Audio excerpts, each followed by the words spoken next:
Hi, everyone. Welcome to the Recruiting webinar. This week, we're going to be covering employer branding, the crossroads of HR and marketing. Just to give you a quick introduction, my name is Adri Smith. I'm the head of content at Recruity. I'm responsible for the blog, for the podcast. Now we're going to have a podcast, also the webinar. We also now have a TA Innovators meetup group here in Amsterdam. And in case you don't already know, Recruity, we are a talent acquisition platform, and we're designed to help make collaborative hiring a reality for you. So if you haven't checked us out already, please do go to the blog, check out the content that we have there, but also you can do a free trial. I'll give you guys a link at the end. But first things first, let me get out some house rules so you know how this works. We'll be doing kind of a quick question and answer with everyone here. But then if you guys want to have your own questions, if you have your questions somewhere in between, you can leave them in the questions tab here on Livestorm, and we'll get to them at the end.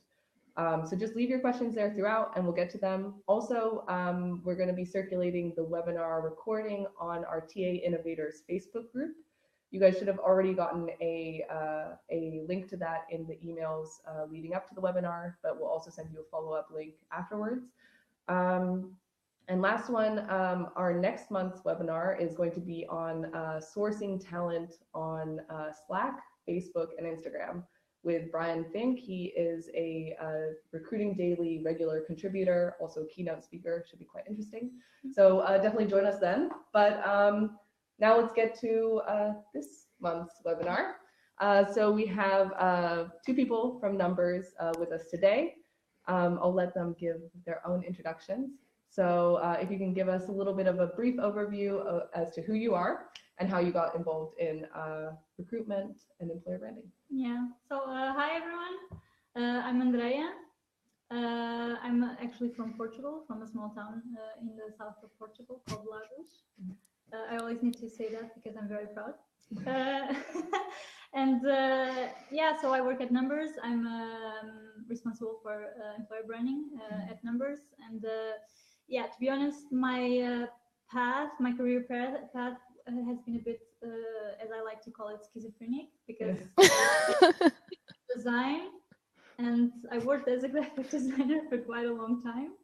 But then I found, I discovered marketing, and when working actually with Rita in an IT recruitment company, I fell in love with employer branding, and yes, now I fought for it. Yeah.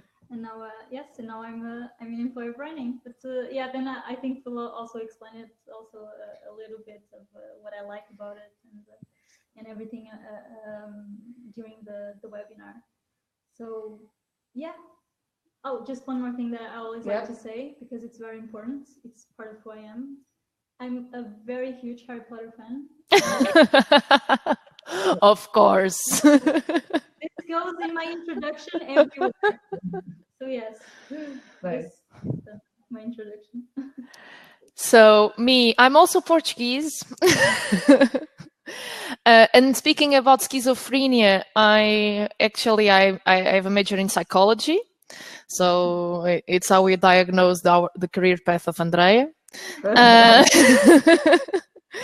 I'm a psychologist. I'm in Numbers. I'm part of the Andrea's team. I'm taking care of recruitment of Numbers.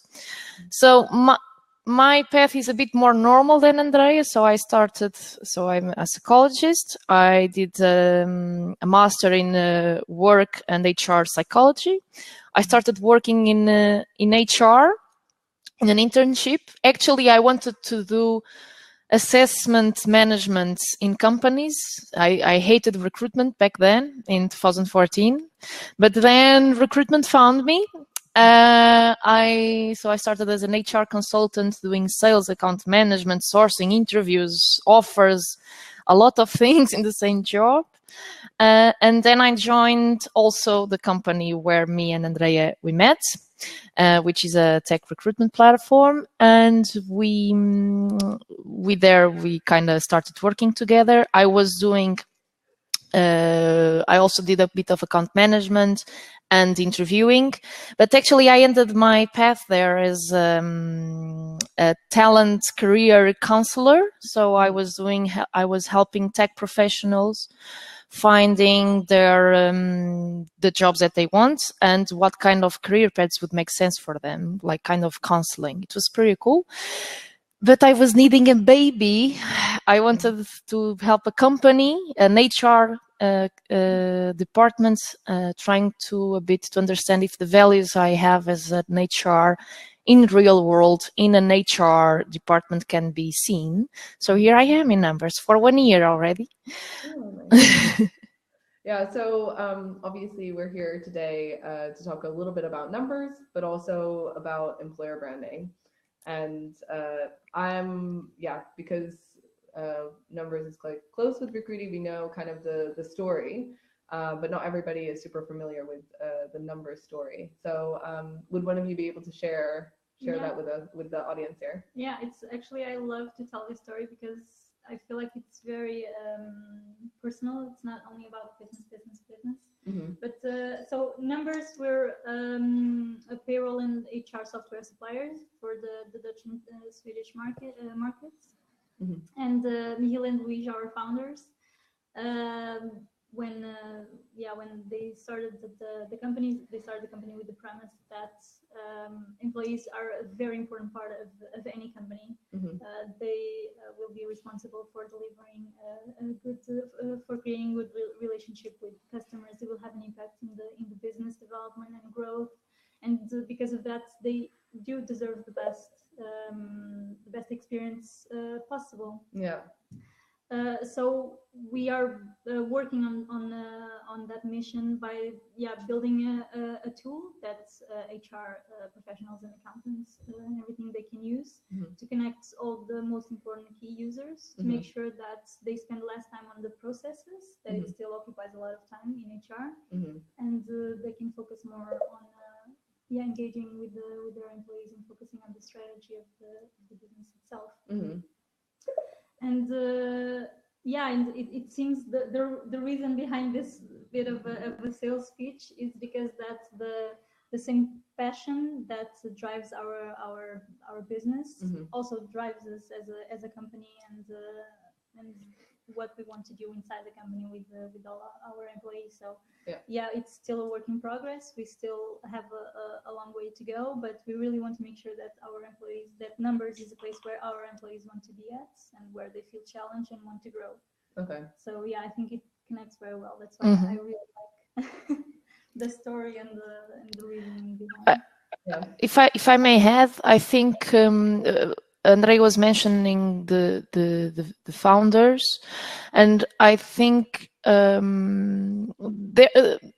I think one of the things that are really in the DNA of numbers, it's each team has this very huge impact on the organization. So it was the thing that I fell in love with this company is when I realized that, the team is really the key decision point. And I think it all starts with them because they are very different. So one of them is like this huge energy, like the guy went over on the companies like, yay, let's sell, which is more into sales and marketing. And then you have our CTO, Luis, which is more calm, more like technology lover and so on. But I think what they are very different as people, and what unite them is really this passion about like building a nice HR product that makes people happier. And I think it's a bit like how it works in numbers. So all teams have very different people. So me and Andrea,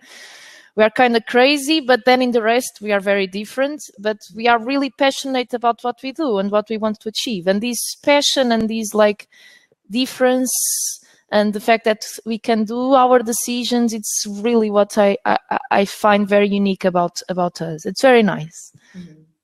So how does this kind of quality for numbers actually translate into an employer brand? How do you what how your employer brand takes that unique part of your story, this like desire to make a really nice HR tool, a desire to like kind of put different people together and make something good. How does that translate? I think Go. I like that we started in I think at the same time. I would say that's in the root. So it's really in the root about the goals of the employer branding. So what we perceive, what we want to sell. So what is the message that you want to sell, that you want to say to the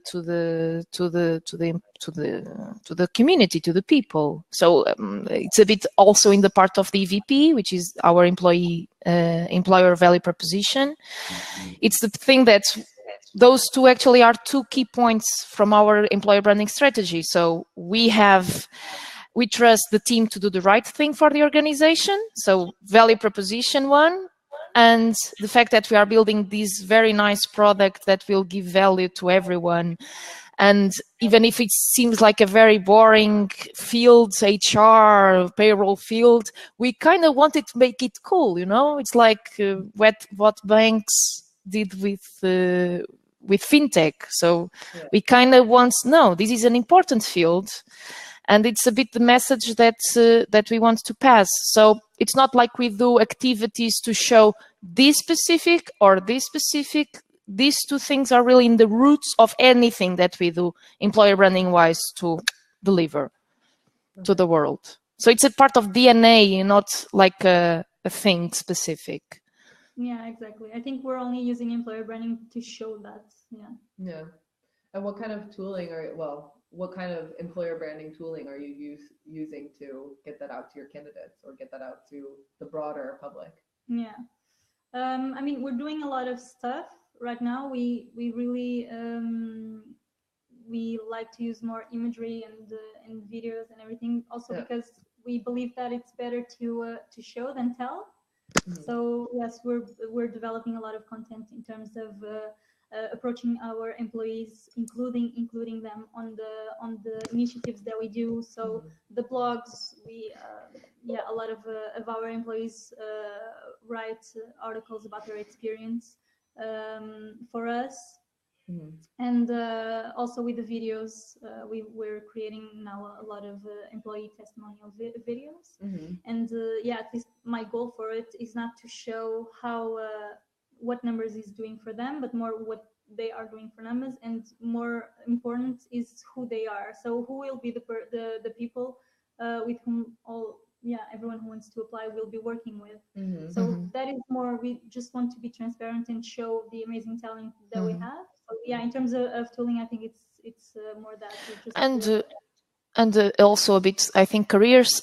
If we go to tools, then the career sites also. So we are present in including Recruitee, advertisement moments. So career sites like LinkedIn, Facebook, Instagram, Glassdoor. Then, of course, I think our partners also deserve an important keys from us. So all the recruitment partners that we have that are also part of our employer branding, because they are out there saying stuff about us, you know. So all the recruitment platforms, tech, non-tech, everyone is there and passes a bit the message of us. Yeah, it's true. It's also a partnership. So it's not only about what we're doing for the company or for ourselves, but it's really what the amazing people that we're working with partners, with Recruitee. It's and events. I'm also forgetting as well. Yeah, I know. I've been seeing recently that you guys have been doing quite a few events. You guys are you guys also doing candidate events as well for employer branding, or? We tend to. So we started with employer branding last year. So we used as the launching reason to go to the landing festival in Lisbon. And it's like a tech job fair. Mm-hmm. Well, it's more an event and also has a job fair. Yeah. And what we do, we just want to understand more the markets. So who are the people we are attracting, where they are, and find a way that we can really connect with them and talk to them, understand them, what do they want, what do they need. Mm-hmm. And also to make them know us, know numbers, who we are, what do we do, what do we want. Yeah. So yeah, I think it's a conversation that goes both ways. Yeah. So I think one of the things that I was kind of most excited about talking to you guys, both of you here today, is I know you have this candidate experience team. Yeah. You guys at Numbers seem to be doing it very differently from the way a lot of companies do it, in that employer branding is either seen as everyone's responsibility and then thus no one's responsibility, or it's put only on HR or only on talent acquisition, only on the recruiter. Can you explain a little bit about what this candidate experience team is, how it kind of came to be, and how you run it? How does it work? So I think this is going to sound a bit lol, but I think the true is really Numbers is like that. So you don't have, we don't make teams split by function. So you don't have like the marketeers team or the developers team or the HR's team.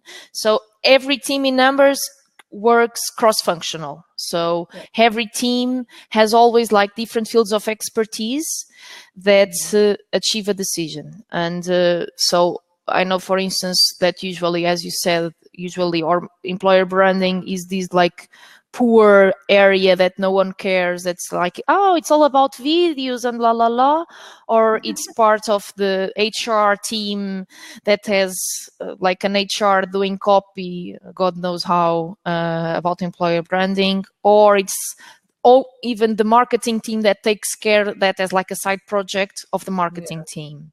But what we believe in Numbers is like we are divided by products. So each team has one product. So our product, as you can imagine, is the candidate experience. And so our team, it's me and Andrea, and we are responsible for this product. Andrea brings in her more marketing side, so all knowledge about brands or knowledge about channels performance, events, how the users and how the people get attracted to a product. And I bring more the HR knowledge, so I bring the recruitment expertise into the table. I bring what candidates want, where they are, what they are looking for, what kind of company are they seek, and what kind of motivations do they have. And with these two knowledges, you put in place like a roadmap of, okay, what is the candidate journey, the candidate experience that we have with both mindsets. And since we have this more cross-functional mindset, that also allows us to bring in like other knowledges from other sides of the company. So for instance, if we want to if one of our projects is to rebuild the job posting experience, okay, me and Andrea, we are very good in what we do, but maybe like the person that actually does that job knows more about that job specifically. So we bring the person into the table to work on that specific project with us. Andrea, I don't know if... For the output then. Sorry? You're responsible for the output. So anyone who you need to tie in kind of is tied in? Yeah, so in a way, so we are responsible for, building the strategy and implementing it as well. However, like Rita said, we are not the experts in everything. So we always try to include as much people as possible, at least the key people that need to be involved on the things that we need to do. It's like Rita said, if we have a job opening, I think those the people who do that job know more about it than we do. So we try to include them as well. Okay. What I can advise for more maybe for more functional organization, so teams that are more split into expertise, I think is when you start a project, try to think, okay, let's invite people to come to the discussion, because what happens is like we kind of isolate ourselves. So the HR, it's like, okay, we need to improve employer branding, what we are going to do. And they only talk between HR teams instead of, okay, let's invite someone from, I don't know, someone random from that can come in and make their own opinion, because everyone is a candidate. Everyone is an employee. Everyone knows about these things. So everyone knows what it feels like to be in an experience as a candidate, because we all are candidates in certain moment. Yeah. So as I understand it, you kind of bring to this candidate experience team the attraction, I guess, feeling, expertise. And then you're Rita, you're a bit more on the candidate, the actual nurturing, when the candidate comes through the system and how to optimize that process. How have things developed or changed since starting on this project? Are there any key moments or key achievements that you've been able to say, okay, we've changed this around, either on the nurturing side or on the attraction side? Yeah, I think that, I don't know, as soon as we started to work in employer branding, the first thing that we did was trying to figure out where we stood. So not only what was employer branding, what we wanted to do with it inside of numbers, but also what was how did you call it, Rita? The status? No, the state of art. The state of art of our situation, both in Portugal and in the Netherlands, which is where we have the offices and where we wanted to attract as well. And I think it was more like that. So who are we trying to attract? Where are they? Do they know us? What do they know about us? What can we give? And regarding for the candidate experience, I think we are, at least Rita and I, we're very, very people person. Yeah. So we really like to be, to focus on them and what do they want and what do they need. And one of the things that I learned from Rita and that I really value is that the recruitment process is not only about who we want and what we want from them, but it's really a communication between both parts. It's also what they need and what they're looking for, and if numbers is the best fit for them. Yeah. So Rita, do you want to add more about the candidate experience in terms of the recruitment process? Because I'm very proud of that. About the recruitment process. Thanks for being a fan. I think Andrea and I, we share this people thing, and even if we are both specialized, we care from each other's work. So it's like Andrea gives me a lot of input about, okay, maybe you can send this content to this candidate in this step. And I'm like, I love to sell. So, Andrea, let's negotiate this with this partner and blah, blah, blah. So it's very interesting to see, but because I think in the end, we are very synchronous in what we want to achieve. So we want to give to candidates a good candidate experience and consistent. And for these, nowadays, everyone talks about talent personas and the employer value proposition. And we also did that. So it was also one of the moments, okay, when we started, when we realized, okay, what we want to do, we wanted to understand with whom are we talking with and who we want to also to attract to organization, because I think employer branding is not about, hey, let's have a lot of applications, but it's more about having the targeted applications to the organization. And we did that work not only for helping Andrea to target better people in marketing and events and things like that, but also for us to understand, okay, how can we build this candidate journey since the very moment they listen about numbers until they leave numbers, actually. How can we, what kind of people are there, what they are looking for, what they are expecting from this journey, and what can we do as a pair here to make sure that this experience is consistent every single moment, because at the moment employer branding is like this buzzword that nowadays everyone speaks about. Oh, ping pong, let's do videos about ping pong tables and about fairs and about parties, about everything. But then people forget, if you are fun in the video, you also need to have a fun hiring process, and you also need to be a fun company. And that's what we try to do.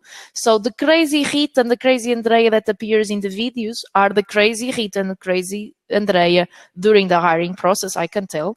And we are also the crazy Rita and crazy Andrea within the organization. And these is what you're going to find in numbers, and not in numbers. It's something that we believe that we need to do. So if you are like a formal company, don't be afraid of being a formal company. Like, there are people that love formality. Just assume that. Be consistent. Yeah, because if you sell something and then like when you buy the product then it's different, trust's gone. Yeah, one of the things that I also want to add based on what Rita said is that we are talking a lot about employer branding in the attraction part. But actually, one thing that is very important to mention is that employer branding is not only attraction. So employer branding is the entire employee life cycle. So it's also the attraction, engagement, and retention as well. For us, we are the candidate experience, so we are focusing more on the attraction parts. But we also have an employee experience squad, and they focus more on the rest, on the engagement and on the attraction. And like Rita was saying as well, and very well about the consistency. For me, employer branding, it's about 3 things. So consistency, not only about what you communicate and how it happens inside the company, but also one important thing that we cannot forget is that customers are also very, very important, and employer branding is also for them. So in terms of consistency is also the experience that you deliver to employees and to candidates should also be the experience that you deliver to customers. So everyone with who you communicate, both outside and inside the company, they should all have the same experience, and that should be based on your values, on your mission. So the message should all be the same. The other thing that for me it's very important in employer branding is to work it inside out. So it's again, like Rita was saying, I think that it's more important to, before starting to communicate who you are as a company, to look inside and understand who you are as a company. So what are the engagement levels? Is there a culture? What type of culture do you want it to have? And really foster and nurture your company and your employees, and then work on the outside and work in communicating that in the most transparent way possible. Again, people will understand. If you say something and then the minute they get inside the company, they see it's not good for any of the parts. And also, yes, if you are a more formal company, don't communicate in a more informal way, because that is not how you actually are. And don't be afraid. I know that now there is a lot of competition and difficulty in hiring people, but again, like Rita mentioned, it's like there are people for every company. So they will get attracted to it. It's like love. There's always someone to you. Yes, exactly. And a bit like dating, right? Exactly. Oh yes. And the last point, and it touches on what you said because of who is responsible for employer branding. I think that for me, employer branding is not only HR, it's not only marketing or communications or recruitment. Employer branding is everything, also because of the impact that it has on the customers, on the stakeholders, on the employees, on the candidates. But a specific team should be responsible to make sure that employer branding is being developed. Leaving it spread across the entire company can be a bit confusing, or the ownership is not clear, and that's why we divided it like that. So you said a little bit, you talked about finding who you are inside the company first. Mm-hmm. And to me, that kind of strikes a note. I think about it for our company. I think we've sent around a number of type forms. You can even do a type form and send it around your company and say, okay, what do you think we are? You give them a list of, for us, we had a list of adjectives, like how we would describe Recruity, how we would describe our colleagues, how we would describe our, after work events, stuff like this. So you kind of get a good feeling of what people feel the company actually is. And I think that's easy for a company. I think we're just over 50 people now. I think that's easier for a company this size. But for a company, when you start to get to 100, 200 plus people, it becomes a lot more difficult. How would you recommend finding out really who a whole group of 200 plus people are? Yeah, I think that for us, we're still implementing that. We're around 120 people. But I think that one important thing also to mention about that is that so employer branding, everyone is talking about employer branding, but usually it's more applied in the big companies with like 1,000 or 5,000 people. Yeah. And employer branding can be applied in like, any company, Yeah. exactly. The thing is that how you will apply it to a company of 5,000 people will be completely different than a smaller company. Yeah. Also because in smaller companies, maybe you don't need this super strategic process. Or Yeah. you can be more relaxed. Yeah. For us, with with 120 people, I think it's also it's very important to make to understand the company and to create like a survey, or if it's not a survey, there are several tools of employee engagement where you can assess what people think about how people perceive the company. Yeah.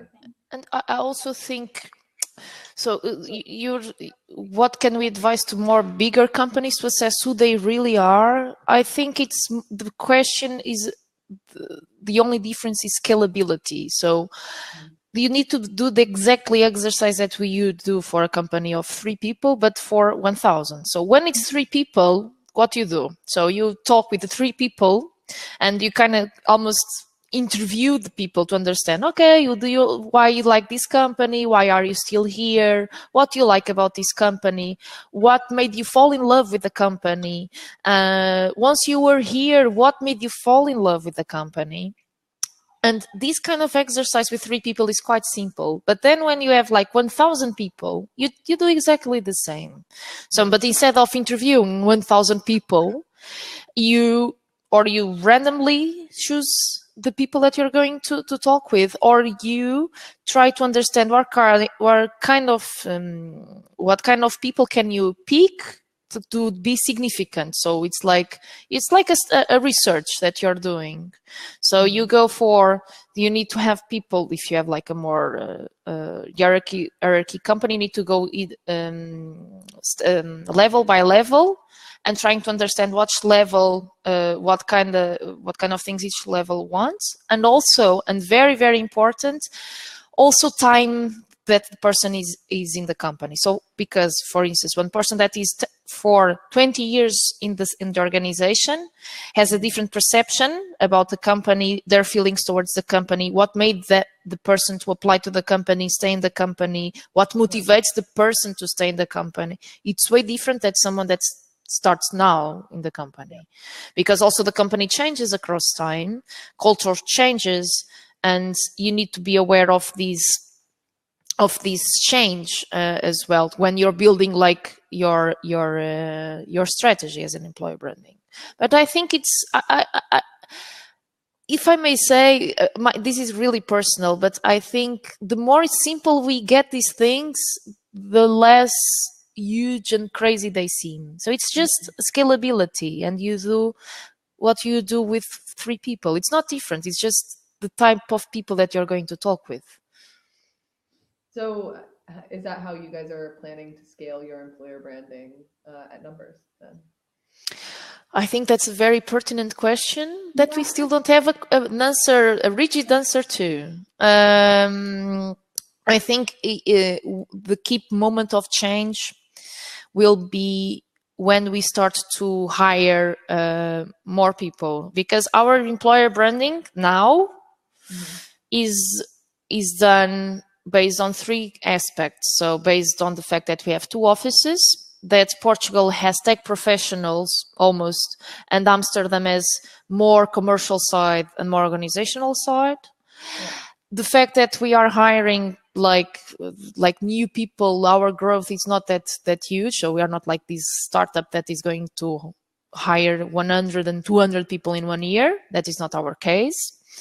And also the fact that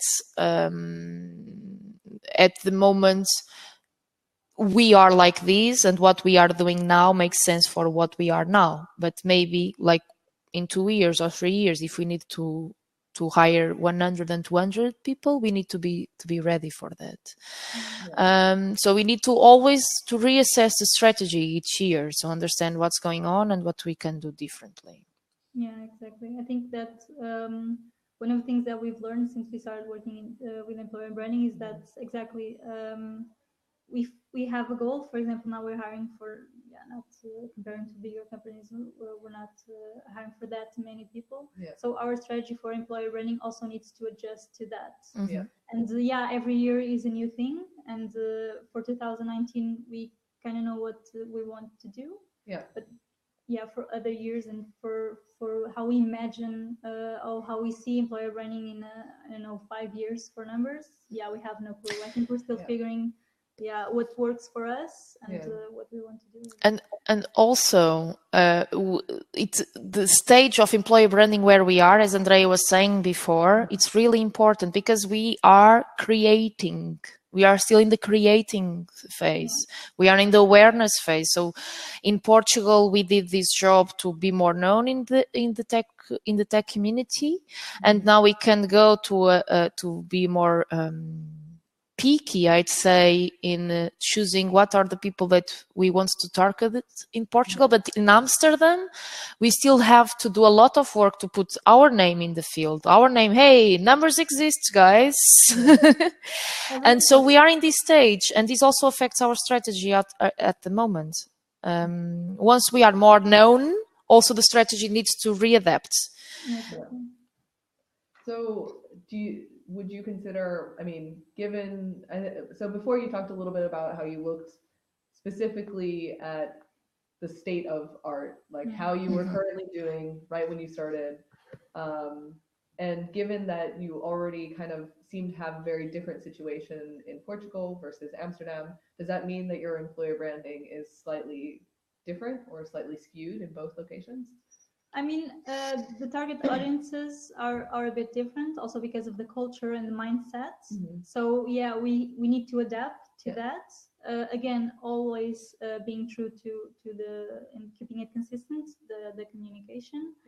But if in Portugal the state of art is already a bit known, here we need to adapt a bit, and we're still doing that. So we're trying to still understand who are the people we are attracting, which channels should we use, where are they, what do they want, what do they need. So everything that we did in Portugal, we're doing now in the Netherlands, and in Portugal, we are being more actionable, also testing something that already works to see if it still goes on. But I think we're learning with both the experience and something that can be applied there. Maybe it's not applied here. Something that is applied here cannot be applied there. And there are things that we can apply in both places. So I think we're... The ecosystems are also very different. In Portugal, our value propositions for the community that we are targeting here in Portugal are more, they stand out more easily. So it's not that we have a lot of nice companies in Portugal. It's not what I'm saying. So, but our type of company, our type of way of working, considering the type of people that we are attracting, we stand out better. So the job is more, okay, where are these people? Because once we are there, they like us, you know? In the Netherlands, our way of working, our way of being, our way of taking care of things does not stand out as much for the community that we are targeting in Amsterdam as it does in Lisbon. So in Amsterdam, the secret, it will be to find that specific niche where our specific EVP will cling, but we are still in the market research in the Netherlands, I think. And we also targeting different, more, the personas that we are targeting for the Amsterdam office are more diverse as well. So the focus that it's not that we are focusing on persona, we are more we are focused actually in two in Amsterdam, two and a half more or less. So it's the work is also more difficult there. More competitors, I'd say, in the sales conversation. So then what are you guys doing? What are your plans then to kind of stand out as employers in such a highly competitive market? Because I think a lot of people have this problem, right? Yeah. That it's number one, there's talent shortages. Number two, other companies are also offering amazing workspaces, benefits, etc. How do you stand out? I think it will be mostly in the experience that we give people. So Yeah. we will not be the company who will say, yeah, we will give you this amazing thing, we'll do that amazing thing. Now we want people to be at Numbers because it's a place where they feel challenged and they want to grow. Of course, we have perks and benefits. That is normal. That is who we are. But I think that's, I don't know. We also need to be a bit true to ourselves, and we don't want to go for over the top things that are not who we are. Right. And we also need to understand that maybe if some people want that, then maybe Numbers is not the best place. Yeah. And yeah, we need to also communicate to the people that are interested in what we have to offer. Yeah. Also, in the Netherlands, what we are doing is also trying out channels. So when I say channels, I say partners. So recruitment partners in every sense of the way. So one of the works that we have been doing is like establishing conversations with different type of partners and try to understand what can work best and what are the partners that also advise us best, considering that our way of doing, because the way that we do things in Numbers does not make sense, for instance, to work with that company or to work with that company. So kind of finding the partners that understand a bit what we do and that are also connected with the right type of the right type for us of community that we are looking for. And that also happened in Portugal, because in Portugal we found partners that they feel HR, they feel our organization, and their voice are also similar to ours. So they are connecting with candidates and with people and with stakeholders that understand who we are. So they are more close to our persona. And because of that, we also increased our, okay, where are the people that we want to attract? And it's also a bit the experimental work that we are doing in the Netherlands. Market research, basically. It's sale. We are trying to find a new world, let's say. But it's also involvement that we're talking about before, the involvement in it also goes for our side. So we don't know everything, and we don't have to do it all alone.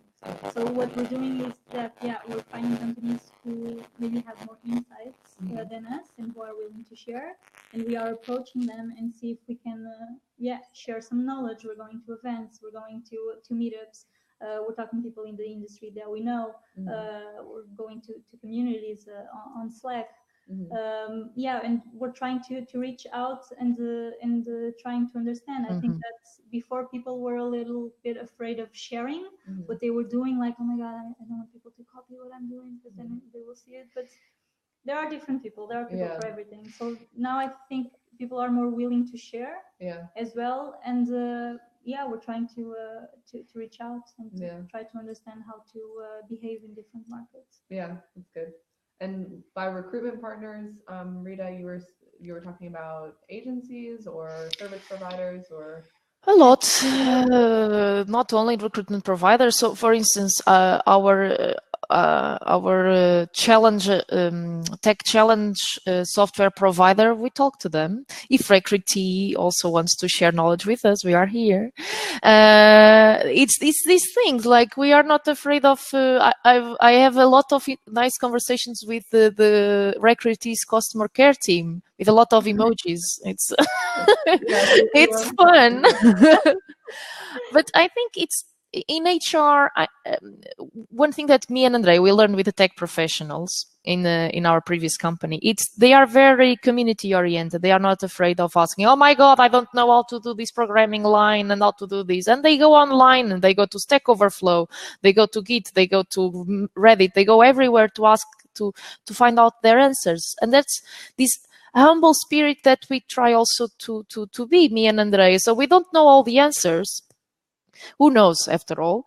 So what we try to do is a bit have this tech mindset and going, okay, let's go outside and let's try to find out who has already solved this problem, because I think we are in 2019 and no one is trying to find a wheel anymore in the world.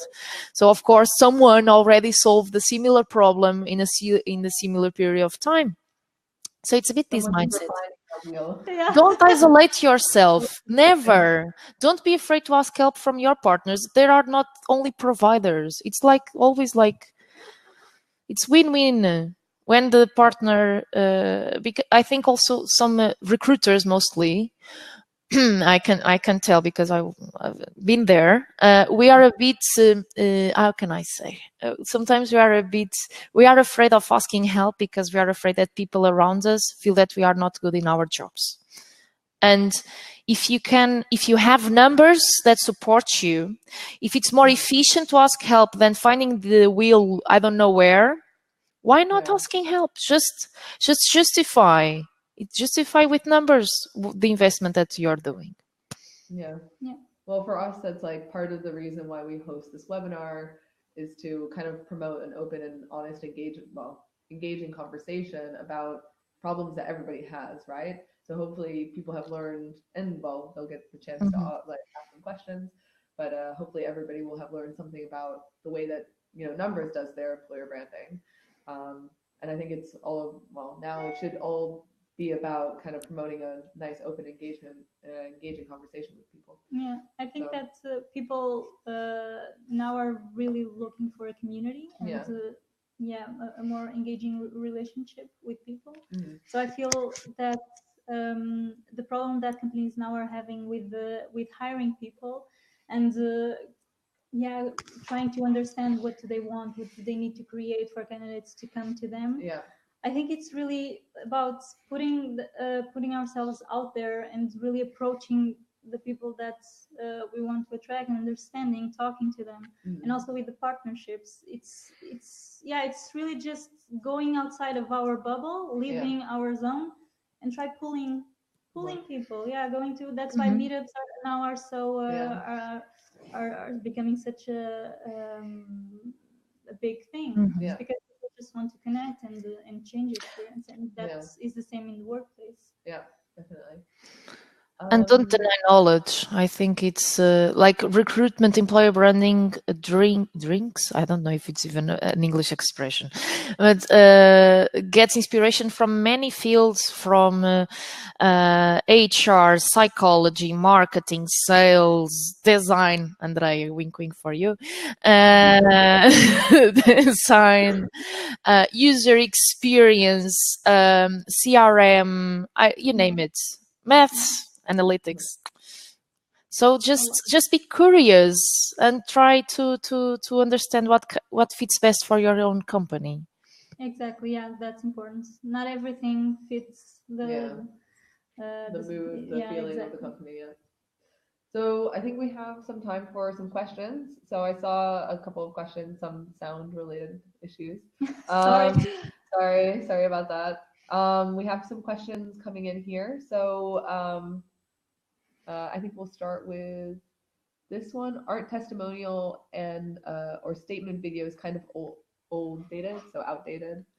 I think it depends how you look at it and also how you do it. So one of the things that we really understand from candidates is that whatever you say on your career page, people will trust it better if it comes from an employee. Of course, it doesn't mean that if it's coming from a video, it works better.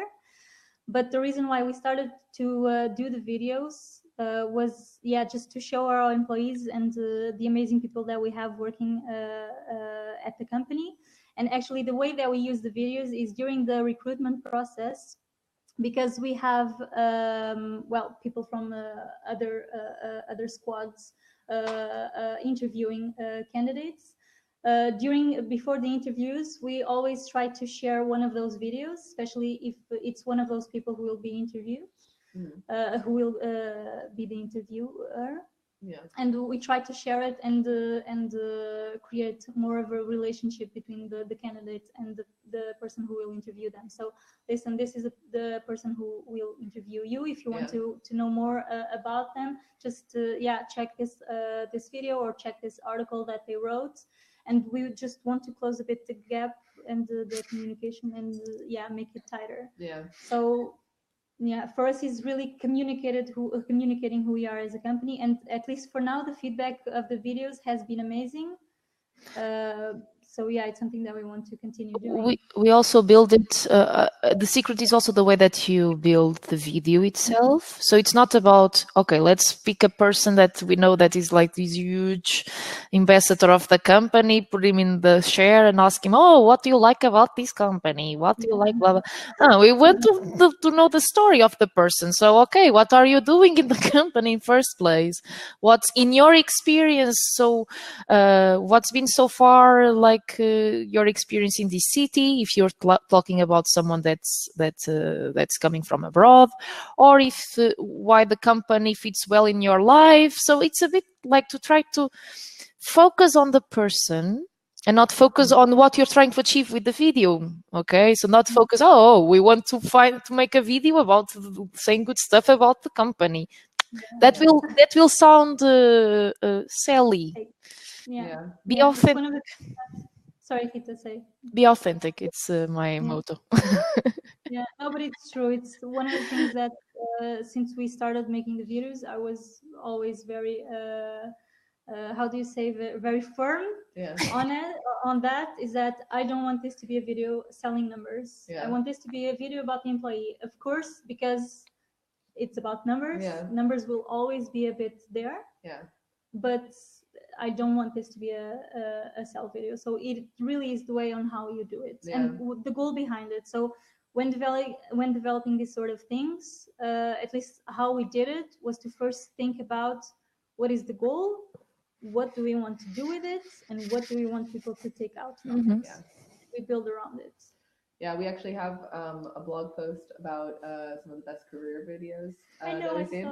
I really liked one. There's one by Dropbox, but they took it off, which I don't know why, because they did it instead of doing, they did like basically the candidate interviews, but with puppets, with like actual Muppet puppets. So I thought that was like quite creative, and there's some really good ones in there. So I'll forward that afterwards. Maybe I'll drop it on the TA Innovators Facebook group. But like, I think doing the research on that one, there were some that were so funny and so good. And then there were some that were, yes, a bit more traditional, but really they feel authentic. They feel like that this is like really the person talking about their day-to-day in the office. And I think, of course, maybe if their day-to-day in the office is not that exciting, then maybe it's not. I hate working in this company. I don't even know why I'm doing this video. Talk to people who don't like work, find their day-to-day boring. But it goes along with what we were saying before, that if you are formal, if you're informal, just embrace it. Yeah. So next one here. What would you advise companies who publish positive reviews on their Glassdoor that sound absolutely staged? Recognizing when one is staged is as easy as recognizing a fake Amazon review. For me, to be honest, I think that we learn as much with negative feedback as we learn with positive feedback, maybe even more. So for me, all the reviews that we have, more employee, we have good things and we have bad things, but we use that as feedback. If companies are publishing reviews that are completely staged, again, people can see that a mile away. So I would advise not to do that and just embrace it. If people have something bad to say about your company, use that as a way to change it. Yeah. So if it's not working, it's not working. Okay, let's change things around. But yeah, pretend and show only the rainbows and the unicorns and everything. Consistency. Yeah, in Portuguese we have a saying, let me see if I can translate it, that it means that you caught a liar faster than a limp. A liar faster than a person with a limp. Yeah. Oh, you catch a liar faster than somebody with yes. a limp. Yes. Oh, okay. We are weird in Portugal, peeps. But it's true. It's true. I think, I mean, if you want to build a company that hires a lot of people, but in the first 6 months everyone goes away, or in 6 months everyone is saying bad stuff about your company, okay, just do it. If you're like that, just do it. But the risk of that is like you're losing employees in 1 year. Like if you build, I mean, there's no perfect person in a company is made by persons, right? If a person is not perfect, why in the world a company would need to be perfect? People get attracted to stuff based not only on what they are good at, but mainly on what they make them less good. Imperfections. We are driven by imperfections. So, for instance, in numbers, we are very humble and very coochie. So people like that that thing on us, and because sometimes we get very, oh my God, I don't want to be seen in the world, and this is our characteristic, you know. And yes, we have a no manager structure and we have problems, but who doesn't, you know? Yeah. Let's improve. Yeah, but also be honest in terms of if you are willing to change something or not. So you don't need to change something just because everyone is saying, oh, I don't like this, I don't like that. People will always complain, it's normal. Yeah. So also understand what you can control and what you can't, and and go with that. Yeah. I think we have one here, another one. The overlap between employer branding and content strategy. Does it include paid ads, regular organic SEO, or both, or none? Curious to know how you do it and how marketing it is. Andrea, it's your field. Everything, yeah. So our content strategy right now, we're still working on it. But it's paid and not paid. So for jobs, we create job ads. We post on job platforms. We use referrals. We use our network. Again, we try to include as many people as possible. Other type of content like articles, the videos, infographics. Yeah, it's usually non-paid unless we want to promote it. SEO, we're still working on it. It's still a work in progress, but it's both. Yeah, it's marketing. Yeah. So it's both. Well, I think one of the more how I initially got to know you was you reached out to me and was like, hey, we have a really interesting story to tell about how we hire, and we basically featured you on the blog. And that's also another piece of content that I think people, for me working in content, I feel like people under evaluate is approaching your partners, your recruitment partners, or the people that your service providers or people who work with you, and also getting your story known through those sources as well. Yeah. Because I think it's mutually beneficial, and it depends on the way that you angle it, of course. But I think that's also a massive way to kind of promote your employer brand as well. Yeah, exactly. It goes on the partner conversation with you. Yeah. I follow your blog, and I think that you have really, really interesting content. And so I hunt you down on LinkedIn. Again, you have a stalker. Support reputation. I really want to work with you. Like, maybe we can do a partnership. I to share more. So yeah, and it worked. So amazing. Okay, I think we have another one here. The candidate customer experience team is very much focused on external employer branding. Are you also focusing on internal employer branding? If so, how? Oh man, I cannot talk about it. So again, yeah, I'm very passionate about employer branding. And to me, employer branding, again, it's not only about attraction, it's about engagement and retention as well.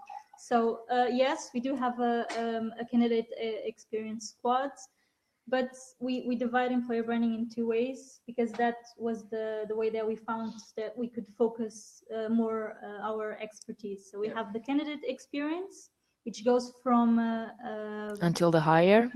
Yeah, which goes everything before until the hire part. As soon as there's a hire, then it goes to the employee experience squads, and then they are responsible from the hire part until the retire.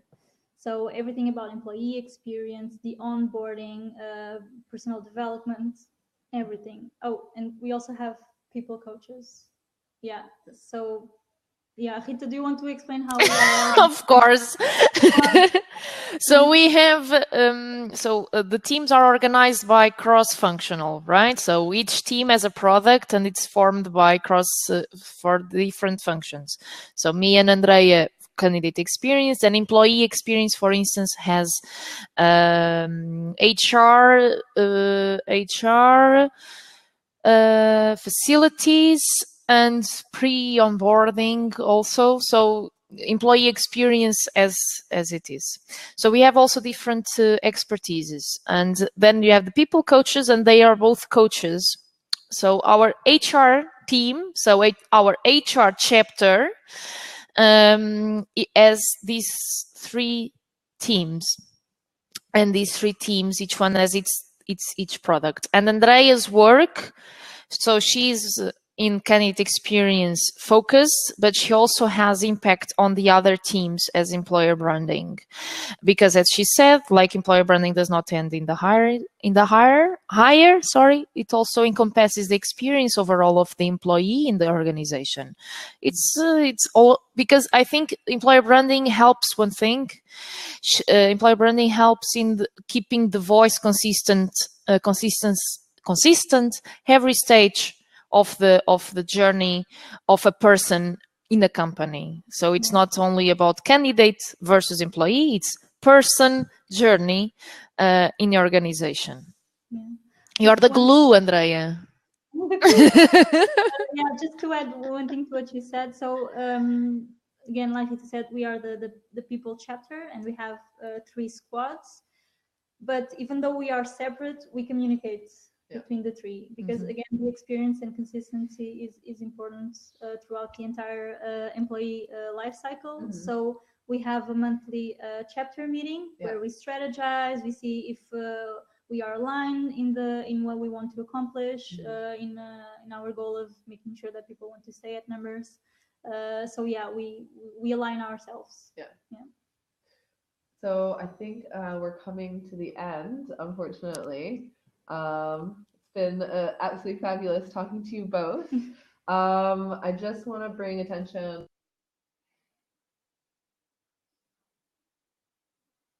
already planned. It's going to be on March 28th, Thursday, also 4 p.m.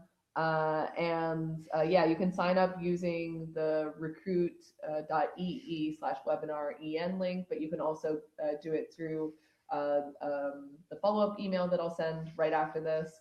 But yeah, hope to see you also there. Also, here's a list of resources that I'll just leave up. Recruity.com. You can see we have a brand new website, rebranded. It's very beautiful. Really cool. I know. I'm so happy.